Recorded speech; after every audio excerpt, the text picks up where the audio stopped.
Welcome back. My name is Dr. Zia, and this is my lecture series on leadership. In this lecture, number 11, part H, I would be talking about group or team decision making. So let's check out what are the strengths of group and team decision making and what are the weaknesses of group and team decision making. You as a leader should identify and know the differences. So let's talk about the strengths first. So what are the strengths? Number one, when you go for the group decision making, it is more complete information because two heads are better than one, and three are better than two, four are better than three, and so on and so forth. If they contain information and knowledge and expertise, that's important. So number one strength is more complete information you get. Number two, increased diversity of views. They would be having multiple perspectives. That's important. Number three, higher quality of decisions. Excuse me. Higher quality of decisions, because as I mentioned, two heads are better than one, so you can come up with higher quality and better standards of decisions. And the next one is increased acceptance of the solution. When more people they come and participate in decision making, then whatever the decision is made, and then when it goes for implementation, there is a higher acceptance rate or ratio of the solution. All right, now let's talk about the weaknesses of group or team decision making.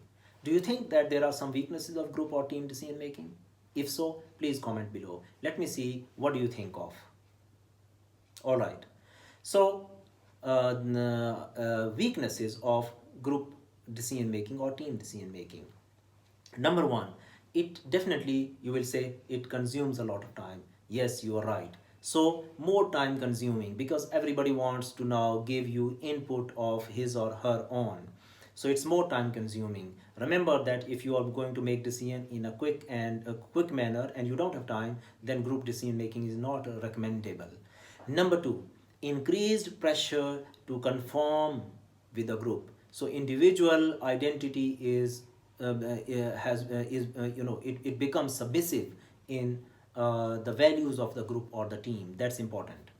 The third is domination by one or a few members. Definitely, as you see in different groups or teams, few members in the group or team, senior members or strong members or having more experience, they start dominating. No problem, maybe in experience with authority or something like that, they can also dominate. But this is also one of the weaknesses, that domination by one or few members.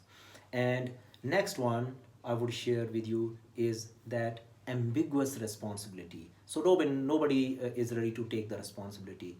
The responsibility is ambiguous. It is not clear. It is not unambiguous. So that is what I discussed in today's lecture. Some strengths of group and team decision making, some weaknesses of group and team decision making. I hope you liked it. My name is Dr. Zia. I request you to please press the bell icon to subscribe my channel and share as well as like. I thank you very much.